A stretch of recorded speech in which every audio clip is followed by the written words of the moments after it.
হাসির মঞ্চে বলা কিছু কথা এখন কমেডিয়ানের জীবনে বড় বিপদ ডেকে এনেছে।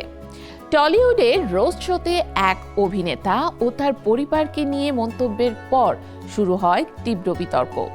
মামলা, পুলিশ হেফাজত আর আটক, সব মিলিয়ে উত্তেজনা বাড়ছে। অনুদীপ কাঠিকালারের ভবিষ্যৎ এখন ঝুলে আছে আইনের হাতে। আসল সিদ্ধান্ত কি হবে সেটাই এখন বড় প্রশ্ন। দেখা যাক শেষ পর্যন্ত কি ঘটে। Nani! I'm a fan of Nani. Ram Potnani. Yeah, topper అండి. Fan అవ్వకుండా ఎలా ఉంటారు? Ma'am, who are you a fan of? మీ నవ్వు ఆగిపోయింది শুনুন।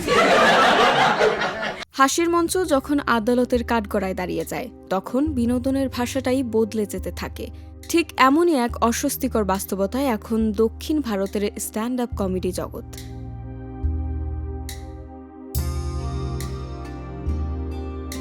হায়দ্রাবাদের তরুণ কমেডিয়ান অনুদীপ কাঠিকালা কখনো আলোচনার কেন্দ্রবিন্দুতে ছিলেন না, কিন্তু একটি রোস্ট শো তার জীবনকে এমন জায়গায় নিয়ে যাবে তা হয়তো তিনি নিজেও ভাবেননি।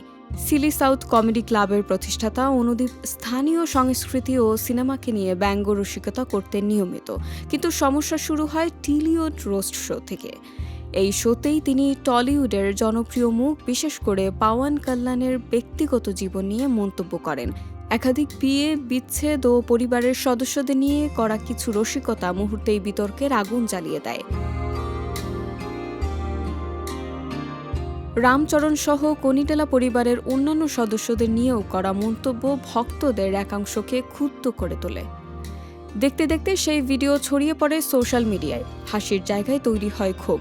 অভিযোগ ওঠে অনুদীপ সীমা অতিক্রম করছেন, ব্যক্তিগত জীবনকে টার্গেট করে কটূক্তি করছেন, আর সেখান থেকেই শুরু হয় আইনি প্রক্রিয়া।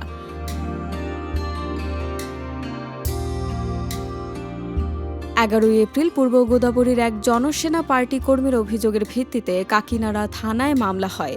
অভিযোগে বলা হয়, একটি 29 সেকেন্ডের ভিডিওতে তিনি কুরুচিপূর্ণ মন্তব্য করেছেন পবন কল্যাণ ও তার পরিবারের বিষয়ে।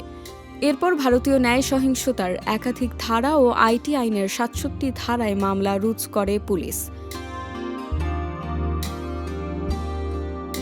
ঘটনায় আরও নাটকীয় মোড় নেয় 14 এপ্রিল। উত্তরপ্রদেশের প্রয়াগরাজ থেকে প্রায় 1100 কিলোমিটার দূরে অভিযান চালিয়ে অনুদীপকে আটক করে অন্ধ্রপ্রদেশ পুলিশ। আইনজীবীদের দাবি, এটি প্রথাগত গ্রেফতার নয়, বরং পুলিশি হেফাজতে আনা। যদিও ভিডিও ভাইরাল হওয়ার পর অনুদীপ প্রকাশ্যে ক্ষমা চান, তাতে পরিস্থিতি শান্ত হয়নি, বরং ক্ষোভ আরও বাড়ে। অভিযোগ আছে, কিছু জায়গায় অন্য কমেডিয়ানদেরও হুমকির মুখে পড়তে হয়েছে। এই ঘটনাকে ঘিরে দুই ভাগে বিভক্ত হয়ে গেছে মতামত।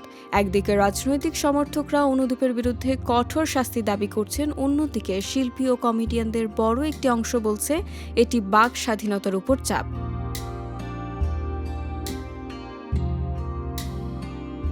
ভারতে কমেডি নিয়ে বিতর্ক নতুন নয়। আগে মুনাওয়ার ফারুকী, বীর দাস, কুনাল কামরা কিংবা সময় রায়নার মতো শিল্পীরাও একই ধরনের আইনি জটিলতায় পড়েছেন।